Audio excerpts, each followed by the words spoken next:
মোহাম্মদ নাজিবউদ্দিন ওরফে টুলু মণ্ডল কোথায় গেলেন? ইতিমধ্যেই জামিনযোগ্য গ্রেফতারি পরোয়ানা জারি হয়েছে, আপনারা জানেন, কিন্তু এখনো অধরা বীরভূমের এই পাথর সম্রাট। সরাসরি আপনাদের নিয়ে যাব, আমাদের প্রতিনিধি ভাস্কর মুখোপাধ্যায় রয়েছেন আমাদের সঙ্গে। ভাস্কর, এখনো পর্যন্ত তদন্তকারীরা তার সম্পত্তি এবং সম্পদ সম্পর্কে কতটা তথ্য পেলেন?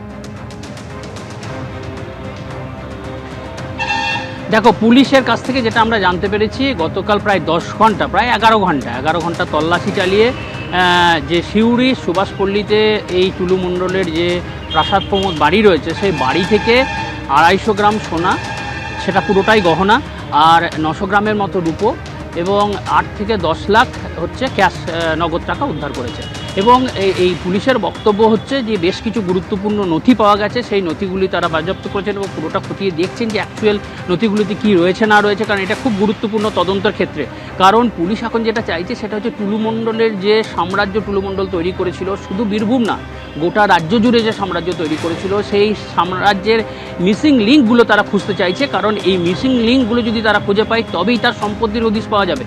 কারণ এখন যে সম্পত্তি পাওয়া গেছে সেই সম্পত্তি তো চোখে দেখা যাচ্ছে, অর্থাৎ তার কাগজপত্র টুলু মণ্ডলের কাছে থাকতে পারে, কিন্তু যে পরিমাণ টাকা এই যে মিনার মণ্ডলের বাড়ি থেকে পাওয়া গেছে, সেই ধরনের টাকা আর কোথায় কোথায় রয়েছে। কারণ এই পুরো টাকাটাই কিন্তু বেআইনি টাকা বলে পুলিশের সন্দেহ।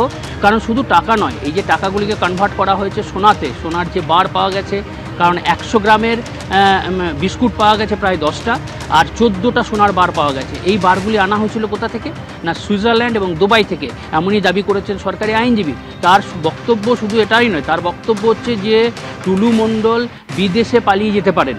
তিনি আশঙ্কা প্রকাশ করেছেন গতকাল বিচারপতির কাছে এবং তিনি বলেছেন যে টুলু মণ্ডলের দ্রুত ব্যবস্থা নিতে হবে, কিন্তু তিনি বলছেন যে একদম প্রাথমিক তদন্ত চলছে, তাই এই মুহূর্তে আমাদের কাছে তথ্য না থাকলেও দ্রুত পুলিশ এগুলো তদন্ত করে সেই সমস্ত তথ্য আদালতে হাজির করবে।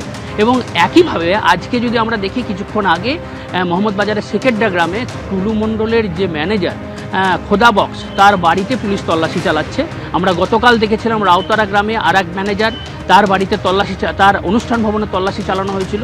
টুলু মণ্ডলের যে সাম্রাজ্য, সেই সাম্রাজ্যের 2 জন ম্যানেজার ছিল একদম, যারা টুলু মণ্ডলের সঙ্গে ডাইরেক্টলি যোগাযোগ রেখে চলতো। তার মধ্যে এই খোদা বক্স একজন, এবং গতকাল যার কাছে এই কৌশল মোল্লা, এই 2 জন। তার মধ্যে কৌশল মোল্লার গতকাল তদন্ত চালিয়ে সেখান থেকে প্রচুর নথি উদ্ধার করেছে।